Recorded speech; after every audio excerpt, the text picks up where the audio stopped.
Eh bien bonsoir à tous les amis, supporters sportifs parisiens, parisiennes, supporters, supportrices d'autres clubs, marseillais, marseillaises, monégasques aussi, hein, bienvenue à vous puisque ça vous concerne, vos clubs sont dans le titre, ça vous concerne, c'est sur l'état de forme de votre club, mais aussi tous les autres, hein, bienvenue à vous, amoureux du football, bienvenue à vous. Bref, voilà.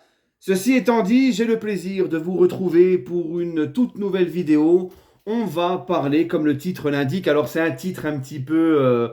voilà, c'est un petit peu ironique, c'est avec la petite miniature rigolote, hein, vous avez vu mon...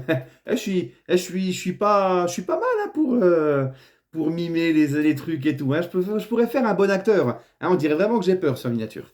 C'est un petit peu un titre voilà, ironique. Est-ce que le PSG doit avoir peur de l'état de forme de Monaco et Marseille, qui sont tous les deux à égalité de points avec le PSG, 13 points sur 15 possibles, 4 victoires, 1 match nul en 5 journées. Donc je vais répondre à ça et ça va m'amener à une conclusion, à un point de vue. Restez bien jusqu'au bout de la vidéo.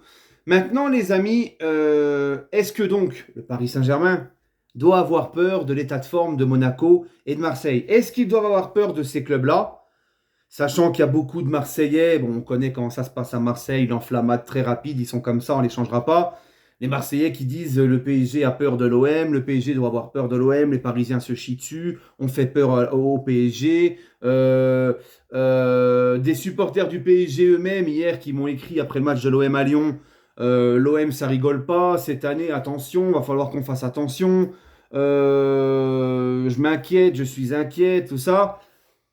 Donc, la réponse à cette question, c'est que non. Non, le PSG ne doit pas avoir peur de Monaco et de Marseille.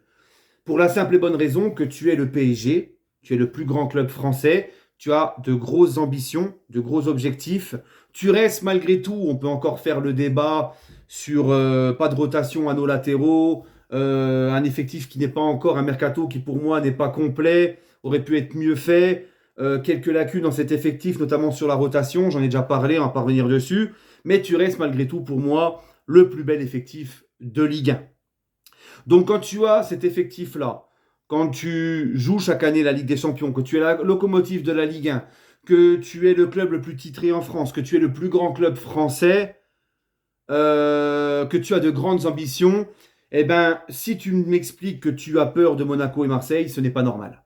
Voilà, tu ne dois avoir peur de personne. Voilà. Par contre, que le PSG se serve de l'état de forme de ces clubs-là, là, par contre, c'est ça qu'il faut. Et soit concentré jusqu'à la fin. Mais ça, on va y revenir juste après. Et puis aussi, ne doit pas avoir peur parce qu'une saison, c'est très long. Hein, il y a beaucoup de Marseillais qui se voient déjà champions, là. Une saison, c'est très long. On n'a que 5 journées de championnat. Tu ne peux pas, il faut faire très attention. C'est très long, une saison. Hein, qui te dit que Monaco ne va pas accuser le coup. On ne sait pas comment ça peut se passer à son Monaco. Peut-être qu'ils peuvent faire plus que les 8 matchs de poule de Ligue des Champions et que ça va leur piocher beaucoup d'énergie. Le Monaco nous a habitués ces dernières années à être assez irréguliers sur tout le long, parce que c'est une course de fond, un championnat. Une saison, c'est très long, encore une fois. Tu vois? Donc, comment Monaco va gérer Ligue des Champions, championnat, tout ça? Est-ce qu'ils vont être enfin réguliers? Tu ne peux pas savoir au bout de 5 journées. C'est encore que le début. Les Marseillais, pareil. Au bout de 5 journées, qui te dit que Marseille ne va pas, va toujours continuer à être comme ça tout au long de la saison? Alors oui, je sais, Marseille, ils ont un avantage que Monaco et le PSG n'ont pas, c'est que Marseille joue un match par semaine. Donc pour préparer les matchs, parce qu'ils n'ont pas de Coupe d'Europe, pour préparer les matchs et pour les blessures et la fatigue des joueurs, c'est l'idéal. Hein, ils seront moins fatigués, ils ont moins de risques de blessures, moins de fatigue et plus de temps pour préparer les matchs. Mais attention, parce que ça peut être aussi à double tranchant de ne jouer qu'un match par semaine. Parce que quand tu joues un match par semaine, tu as très peu de temps de jeu à donner aux autres joueurs pour la rotation. Parce que Marseille a quand même un effectif, ils ont un très bon 11 titulaire et ils ont aussi un bon banc de touche. Ils ont une très belle équipe aussi. Donc, quand tu n'as qu'un seul match dans la semaine, tu as moins de matchs pour donner du temps de jeu à ceux qui en ont besoin, à la rotation. Donc, à un moment donné, il va falloir gérer les mecs qui jouent moins, à qui tu ne pourras pas donner beaucoup de temps de jeu parce que tu n'auras que le championnat. Tu vois? Et allez, la coupe au bout d'un moment. Mais voilà. Donc, tu as moins de temps de jeu à donner à tout le monde. Donc, ça, il faut savoir le gérer. Ça peut être problématique. Et aussi, on sait que les équipes, surtout pour une équipe comme l'OM, qui, contrairement à Monaco, dans la continuité avec leur entraîneur qui est là depuis c'est sa deuxième saison, l'OM a encore changé de coach, avec beaucoup de renouvellement dans leur effectif. Eh ben, on dit toujours qu'une équipe a besoin, pour avoir des automatismes, pour savoir bien jouer ensemble, avoir aussi du rythme et du dynamisme, il faut qu'elle enchaîne les matchs. Donc quand on n'a que un par semaine, c'est pas facile, tu vois, c'est long. C'est long. Et les joueurs, en général, la semaine, les entraînements, quand il n'y a pas de match en semaine, ils trouvent le temps long. Donc ça aussi, il faut gérer. Donc ça peut être aussi à double tranchant. On se souvient aussi de l'OM sous Bielsa. Si je ne dis pas de bêtises, il me semble que la saison où ils sont champions d'automne et qu'ensuite ils se cassent la gueule complet en deuxième partie de saison, encore une fois, donc c'est la preuve qu'une saison, c'est très long, il me semble que l'OM ne jouait pas de Coupe d'Europe aussi. Je dis peut-être des bêtises, mais il me semble, j'en suis pratiquement sûr qu'il ne joue pas de Coupe d'Europe aussi. Donc voilà, on ne sait pas comment ça peut se passer. Donc, il va falloir un petit peu, comme hier, moi je vous dis franchement, OM Lyon, j'ai vu un très beau match de foot. Parce que les Lyonnais ont fait quand même un très bon match, et c'est pour ça aussi que, attention les amis, quand je vous dis qu'un championnat est très long, je n'enterre pas non plus les Lyonnais. Parce que Lyon, quand tu vois par rapport à l'année dernière, à la même période de la saison, Lyon, là, de ce que j'ai vu contre Marseille, c'est beaucoup moins catastrophique et inquiétant que l'année dernière à la même période. Et Lyon a montré l'année dernière qu'ils étaient capables de faire une deuxième partie de saison en boulet de canon et de tout remonter, et même de finir finalement devant l'Olympique de Marseille, qui avait beaucoup mieux commencé qu'eux. Donc tu vois, une saison c'est long. Et hier, quand tu vois Lyon-Marseille, Lyon a su se procurer énormément d'occasions. Ils ont procuré quand même de belles choses dans le jeu. Donc attention à ne pas les enterrer non plus. Et puis Marseille, eux, ils ont montré un énorme état d'esprit.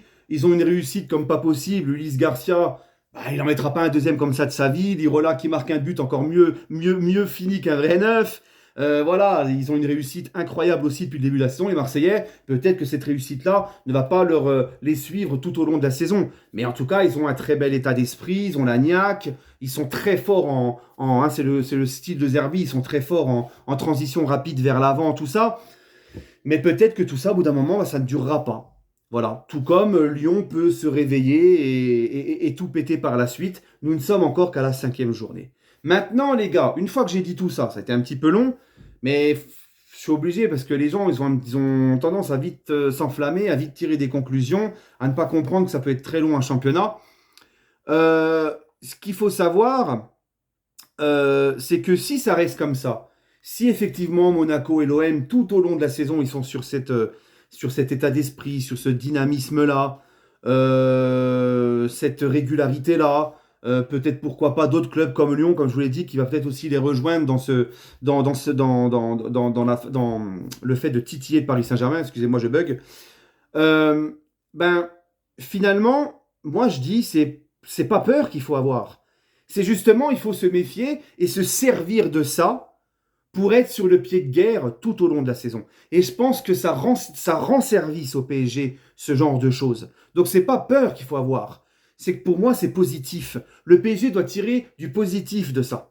Ça veut dire que ce qu'on a vu à Reims samedi soir, avec un PSG ronronnant, un PSG qui a la possession mais il ne se passe rien, tu as autant d'occasions que Reims parce qu'il ne se passe rien, tu as la possession stérile comme on dit, où on s'est fait chier, parce que les mecs mettent pas de rythme, les mecs ne changent pas de rythme quand il faut changer de rythme, les mecs ne mettent pas de mouvement, mettent peu d'envie. Et ben tu vois, avec des clubs comme Monaco, Marseille qui tiennent la dragée haute jusqu'au bout, toi, ça va te pousser à ne pas réitérer ce genre de choses. Ça va te pousser à être exigeant jusqu'au bout et à tous les matchs. Tu vois? Ça va t'aider aussi en Ligue des Champions. De pas être dans ton petit train-train de Ligue 1, je lève le pied. On prend la Ligue 1 un petit peu pour essayer des choses, d'essayer des nouveaux dispositifs, comme juste un truc, voilà, la Ligue 1, c'est juste aller pour donner un peu de temps de jeu à ceux qui en ont besoin. Non, ça permettra aussi à Luis Enrique d'essayer d'être un petit peu plus inspiré sur certaines de ses compos, comme c'est la Reims, où il tente un 3-4-3, il est revenu à un 3-4-3 comme ça, on ne sait pas pourquoi, tu vois. Ça poussera les joueurs à se donner, à être combatifs, compétitifs jusqu'à la fin de saison. À Luis Enrique d'être un peu plus concentré aussi, inspiré dans ses compos, de ne pas tenter des dingueries improbables, des machins qu'on ne comprend pas. Pourquoi revenir au 3-4-3 subitement, tout ça, bref. Et de ne pas prendre les matchs de Ligue 1 comme oh, alors, de temps en temps, allez, si on peut tester sur un match, si on peut, non. Tu vois? Et c'est bien aussi pour la Ligue 1. C'est plus agréable pour la Ligue 1, pour les supporters des autres clubs, pour le suspense, c'est vrai. Hein? Donc c'est un bien pour le PSG, c'est un bien pour la Ligue 1. Et voilà. Donc non, il ne faut pas avoir peur. Il faut juste se servir de ça pour, encore une fois, pour être toujours dans l'exigence, ne jamais rien lâcher et ne pas se permettre de lever le pied et de toujours tout donner. Voilà, le PSG doit se nourrir de ça. Pour moi, c'est un mal pour un bien. Maintenant, c'est aux joueurs, c'est au PSG de bien le comprendre, ça, et de l'appliquer. Et je pense que ce nouveau PSG, avec plus de stars qui font du chichi, qui choisissent les matchs, qui font des caprices, où tout se passe bien, où Luis Enrique a réinstauré de l'ordre, de la discipline, du travail, de la rigueur, bah, je vois pas pourquoi le PSG ne se servirait pas de ça pour toujours pousser à ne jamais rien lâcher. Voilà. Bref, hein, parce que le PSG, certes, on a perdu des points à Reims, il faut pas dramatiser non plus. Marseille aussi va encore en laisser des points, Monaco aussi, personne ne gagne tous ses matchs. Voilà. Bref, hein, ça c'est la petite parenthèse pour ceux qui sont déjà en train de tout dramatiser parce qu'on a fait match nul contre Reims. Mais attention, encore une fois, il faudra que le PSG soit jusqu'à la fin au taquet. Voilà les amis, dites-moi ce que vous en pensez, donnez-moi votre avis en commentaire. J'espère que j'ai été assez clair.